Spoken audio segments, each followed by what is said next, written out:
So in short, paiba, and you will also agree with me na kapag paiba-iba ang rason, maaring nagsisinungaling lang or talaga namang ito ay isa lamang scam. Your Honor, please. You and I both know, Attorney May, I have to sustain whatever basis for the objection Attorney Christine may Yes, Your give. Honor. Move to strike the scam and nagsisinungaling. So stricken off the record. Last item, Your Honor. Yes, proceed, Attorney May. Kay Mr. Antonio, kanina sinabi mo na si Vice President mismo ang humingi ng confidential fund sa simula pa lang. Siya ang humingi ng 250 million mula sa DBM. Tama ba?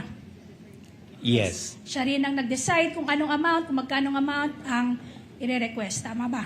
Ultimately, sa kanyang nanggaling ang desisyon. Tama ba? Yes. At pinirmahan niya rin ang approval para sa pag-release ng pondo. Tama ba? Through the disbursement vouchers. Tama ba? Yes. Yes. Pinirmahan niya rin ang mga liquidation reports at certification supporting the liquidation reports. Tama ba? Yes. Okay. In short, you will agree with me. This whole confidential funds matter, ang architect at mastermind nito ay si Vice President Sara. Your Honor, please. Your Honor, please. Objection. Sustained. Counsel, Mastermind. Move to strike, Your Honor, the Your Honor, statement. May we request, Your Honor, that it remain on record? may I request you likewise Move to strike, Your Honor. I will have to strike it off, Counsel. Kindly replace it with words that are more acceptable, such as that everything was approved by and with the consent of or with the full knowledge of. It's up to you. I don't want to put words in your mouth. Mr. Antonio, she was the architect.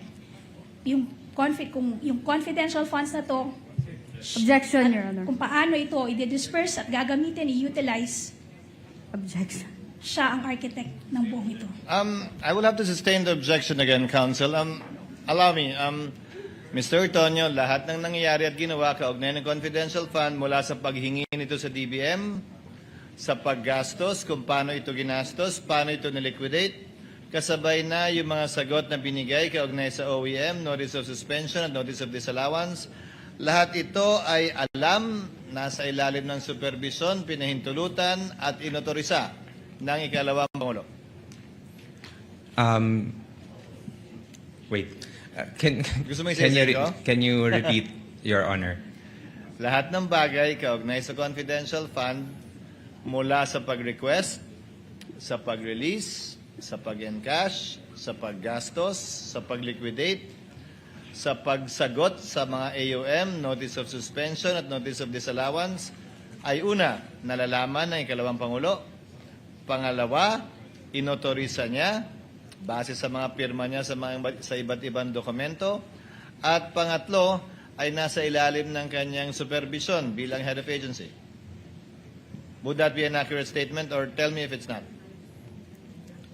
Based on my understanding, sir, and based on what I know, sir, yes, the Vice President knows about the confidential activities and how it is being implemented. I'll pursue it further. May ginawa ka ba na hindi alam o inauthorize ni Vice President Sara kaugnay sa confidential funds kasabay na yung pagsagot mo sa mga AUM, Notice of Suspension at Disallowance? None, Your Honor. Lahat alam niya at inauthorize niya. Yes, Your Honor. Sa pagkakaalam mo, may ginawa ba si Gina o si Colonel Lachica kaugnay ng confidential funds mula sa disbursement, mula sa withdrawal, disbursement at liquidation na hindi nalalaman o inautorisa ng ikalawang Pangulo, if you know? As to Miss Gina and Colonel Lachica, Your Honor, I would have no personal knowledge on it. Okay. Your Any Honor, final questions, Attorney? That would be all for direct, Your Honor. Your Honor, please. Yes, Attorney Christine, rather. Before we release the witness and adjourn, Your Honor, there is a consensus, Your Honor, that we will ask the court, the respondent would like to ask the court to remind the prosecution, Your Honor, not to use inappropriate words, Your Honor, like scam, mastermind, nagsisinungaling.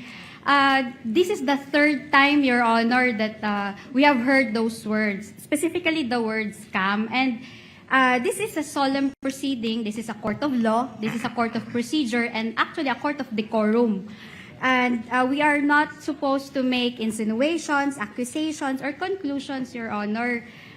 So we request the court to kindly remind the prosecution. Yes, I agree with counsel. Earlier, the court made an admonition and reminder to the counsel for the panel of prosecutors, but did not strike out those statements. But subsequent similar statements made were stricken off from the record by the presiding officer. But it does seem that it's becoming a,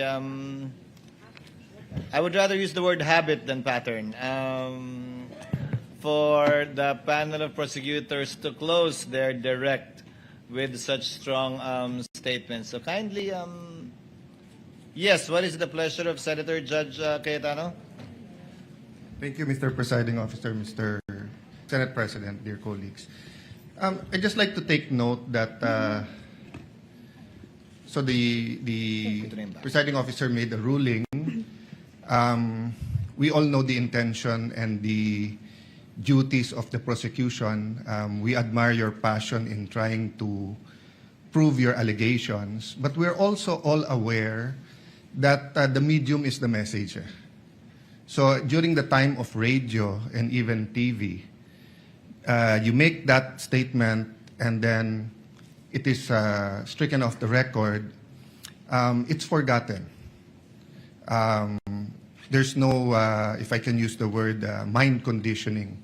And in fact, when I first became a senator in 2007, talagang hahanapin mo talaga yung records. That's why even here, kapag ka may disagreements and medyo nadala ng emotion, pinapa-strike off the record. At pagka sa labas ng Senate nangyari, naghahamunan ng, you say that here, para magsagutan tayo.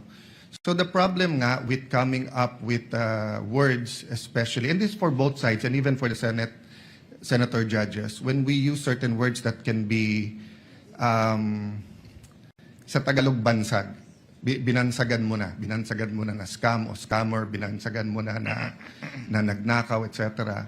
So personally, I don't mind if you use words that is already in your pleadings or in your articles of impeachment. But of course, it still should come from the witness unless you can frame it in a way that it's not only the dignity of the court. I'm just saying, let's all be aware that when we say it, even if we say withdrawn or even, both sides, kahit sabihin mong withdrawn na to, kahit sabihin mong nice try, etc.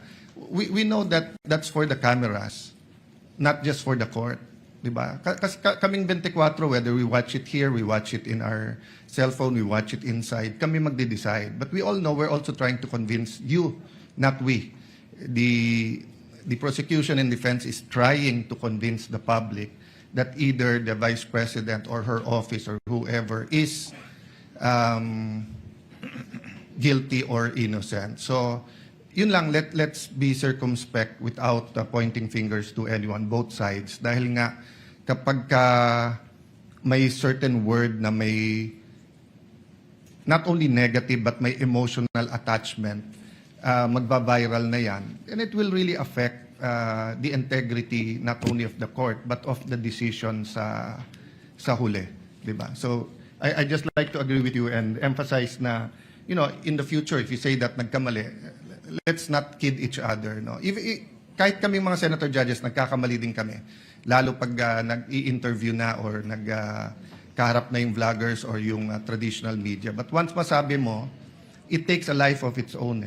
Diba? Those words. So we have to really be more circumspect in choosing our words, Mr. I will President. allow Attorney May to comment before we proceed with other administrative matters. Yes, Attorney May? Well, Your Honor, we apologize if sometimes we get carried away by our zeal and our passion, Your Honor. But we at the prosecution, we just want to call a spade a spade. Within limits, But- you may. Yes, Your Honor. But henceforth, to borrow the words of my colleague, Your Honor, we will try to behave. That will be part of the chair's ruling as well. However, since we're ending at 2:30, Attorney Christine, your cross will proceed tomorrow Yes, Your Honor. and redirect and recross as well. But with the permission of the counsel for the parties, the chair will begin the proceedings tomorrow with its ruling in regard to the August 12 manifestation of Attorney Sheila. So we will begin tomorrow with Attorney Ligutan, giving him his 5 minutes of explanation or not longer than that. The ruling, and then we'll proceed with your cross, Attorney Christine, and then your redirect and recross, if any, by Attorney May and Attorney Christine, respectively. In the meantime, before we adjourn, for the information of Senator Judges, according to the Senate President, we shall convene session at 3 p.m. The court acknowledges the report of the clerk of court with respect to the comparison of the acknowledgement receipts and directs the clerk of court to furnish a copy of its findings, which the presiding officer initially mentioned last week, to the counsel for the parties as well as the senator judges. So ordered. In relation to the condition of Edward Fajarda, I am in receipt of a report by Dr. Season, the Bureau Director of the Medical and Dental Bureau, rather, of the Senate, confirming the condition of Mr. Eduardo Fajarda, that he is recommended to have bed rest or to rest for 2 weeks, which began last August 20 and which shall end on September 3. Chair therefore instructs the clerk of court to issue the corresponding subpoena in the subsequent trial date on September 7, 2025 at 10 a.m. The court would also like to note and point out the manifestation yesterday of Attorney Sheila on the 5-day notice rule. When we checked the TSN, just to make sure, the 5-day notice rule applies to witnesses not mentioned in the pretrial order. In regard to witnesses mentioned in the pretrial order, it will not apply, although as the chair already stated yesterday, you still have enough time, Attorney Sheila, because I think you will be able to cross Colonel, who's the first, would you know, Attorney May, who's the first witness, if ever, that you will call a Colonel? Colonel Boransing, Your Honor. If at all, the cross-examination of Colonel Boransing will happen on a Monday, so you still have more than enough time to prepare for your cross of the good Colonel.